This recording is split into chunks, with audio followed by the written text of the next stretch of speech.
2019 is almost over, and with that comes a whole year's worth of movies. Some were good, some were not good at all, but some of them were quite amazing. So that raises the question, what were the top 10 movies of 2019? Every hour leading up to midnight, I'll be posting a different video on the list, starting at number 10 between 2 and 3 p.m., and ending at the number 1 movie of 2019 between 11 and 12 p.m. So whether you're watching these at a party, watching these because you got nothing else to do, or you're just watching them in the next decade because you're busy tonight, so you're gonna watch them tomorrow. And by next decade, I mean January 1st, because that's technically what it is. Ha, I'm stupid, I'm sorry. But whenever you guys watch them, and that's if you watch them, I hope you enjoy. And before we go on to the actual top 10 list, let's start with honorable mentions. And that'll be the next video. The first honorable mention goes to Midway, which is the retelling of the actual Battle of Midway. It has great directing, it has great acting, it has great characters, and it has really great action scenes. It's worth watching, however, outside of the theater where you can actually feel the action, I don't know if it's going to leave as much of an impact on you. The next honorable mention goes to Black and Blue, which is yet another action, suspense, thriller movie featuring dirty cops, and it's amazing and totally worth the watch. It's also nice seeing Tyrese Gibson fully act serious in a role, and he kills it. Every actor kills it, and it's a great movie.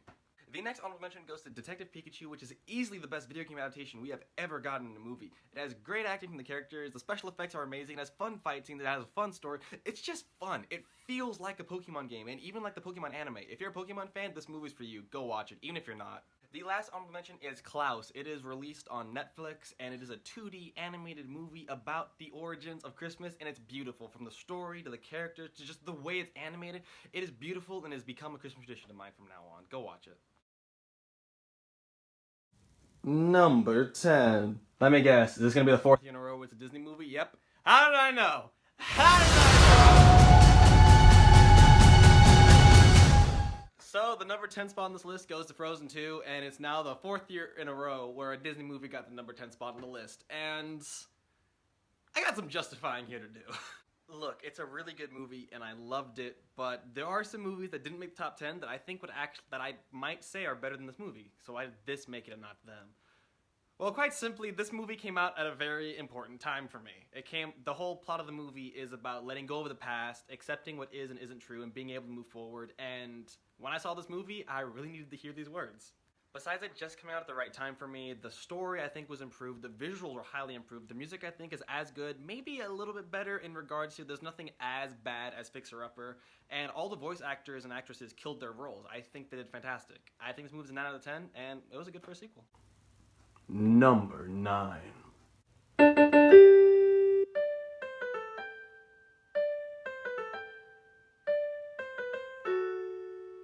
Take it away, John.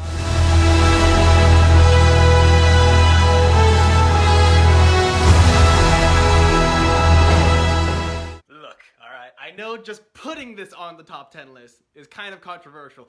I don't care. I know the movie isn't perfect. No Star Wars movie is, alright? The original trilogy, the prequels, this sequel trilogy, none of them are perfect. All of them are super fucking cheesy. That being said, I loved this movie. All of the cast and crew are giving it their all. The chemistry between the main set of characters is amazing. The practical and special effects in this movie blow me away. This is some of the best action we've seen in a Star Wars movie ever up to this point in history.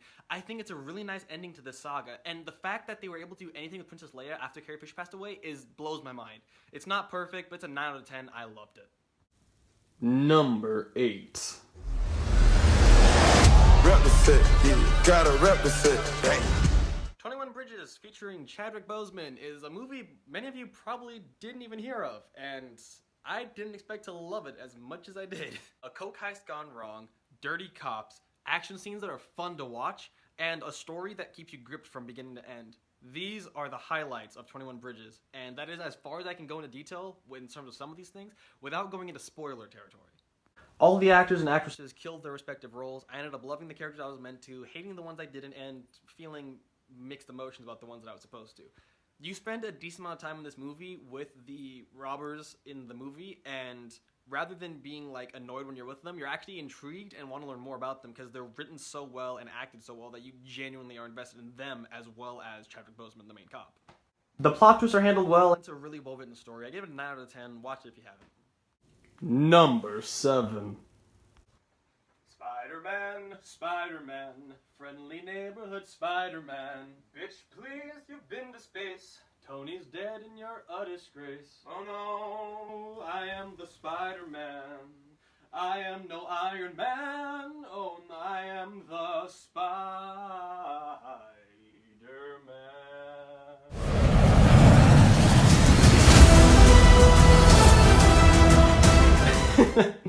Yes, I had way too much fun making that. Just like how fun this movie is. All the actors killed the role. This is the best Tom Holland has performed in an MCU movie to date. We have Mysterio, my favorite Spider-Man and Marvel villain of all time. The special effects are the best they've ever been, in my opinion, in a Marvel movie. The acting's great, the story's great, the special effects and the fights are great. I love this movie.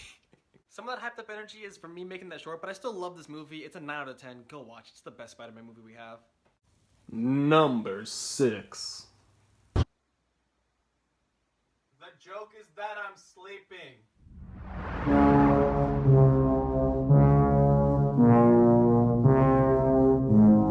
Yes, I'm aware I'm probably the only one who's gonna find that short funny. It was stupid, don't mind it, but pay no attention to that. This movie was amazing. Doctor Sleep is the sequel to The Shining, and I have not seen The Shining all the way through, I don't believe, so I'm having the judges based on it being a standalone movie, and I loved it.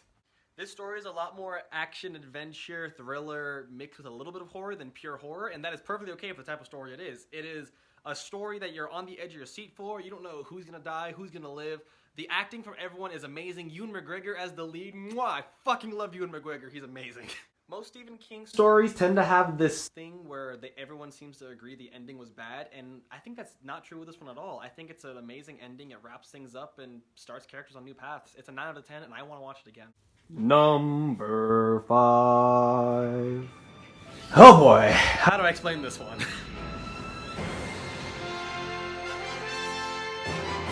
Well, how about I start with that phenomenal score? Because the score in this entire movie is amazing. It goes from genuinely beautiful to so interesting that you love it in the moment. It's so good. And how about the fact that this movie contains the best animation and the best fight scenes we've ever gotten from the history of Dragon Ball? And then if you compare it to just the other movies that have come out in the Dragon Ball genre, it has the best story, voice acting, and pacing out of any of the movies before it, and it is canon! The character acting in this movie as well is so amazing. The jokes are funny, the story is so good, it expands on the lore of Dragon Ball. I won't lie, if you're not a fan of Dragon Ball, you won't love this movie as much as I did, but because I've loved Dragon Ball since I was a kid, I fucking love this movie, and it deserves to be number 5. It is a 9 out of 10, but for a Dragon Ball movie, it's a 10 out of 10. Number 4. Holy crap, this is probably the most star-studded casted movie that came out this year. It is ridiculous. Go to IMDb and look up this movie, and the amount of A-listers is insane. And for good reason too. Every single actor and actress killed their roles. I cannot imagine any of them being recasted. And a little fun fact that many of you may not know about me, I love mysteries. I love whodunits, I love detective shows, movies, books, anything. And the fact that a whodunit came out this year and was this good and this well acted was amazing. I fell in love with the movie from the beginning, and I never fell out of it. It is so good. There are so many twists and turns, and at one point, you're actually wondering, where is this movie going? But not in a bad way, because you're just so curious. You're invested in the characters. You're invested in the storyline. You just want to see where it's going to go next, because you don't know, and that's a good thing. It's intense. It's funny. Watch it if you haven't. It's a 9 out of 10. This movie deserves support. Number 3. Yeah, this didn't make number 1.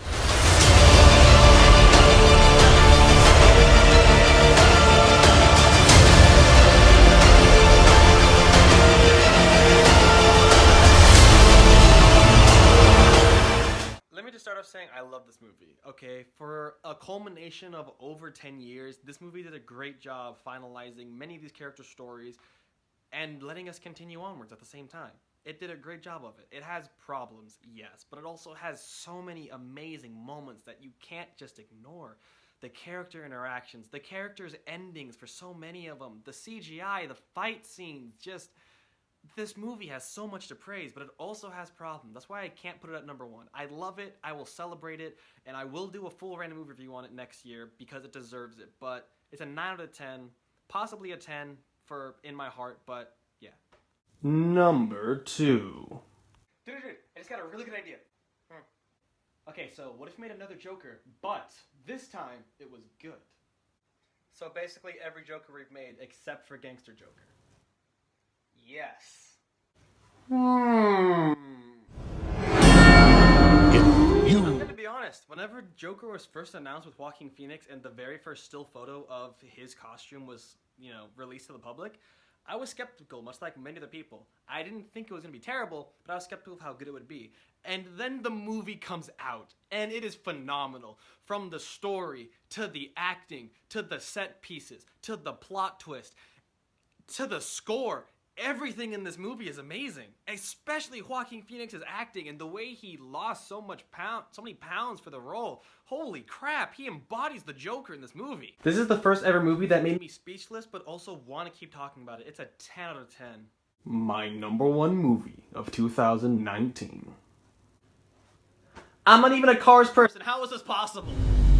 You ready? Ferrari stars Matt Damon and Christian Bale in the leading roles, and it's the story of Ford deciding, you know what, fuck it, we're gonna make a race car that can beat Ferrari.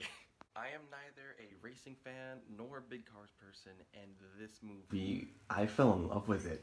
From every single actor nailing the part, to the story never making me feel bored, and I was hooked from beginning to end, to the tension of the races, because I didn't actually know the real life events, so I was just in it for the story. Everything was so good, and for once, I feel like it's hard for a movie to make a racing feel important and have you engaged, but this movie killed it. I was engaged start to finish of the races. From amazing actors to amazing characters to an amazing story to amazing directing, this movie has it all, and I freaking loved it. I give this movie a 10 out of 10, and it was my number one for 2019.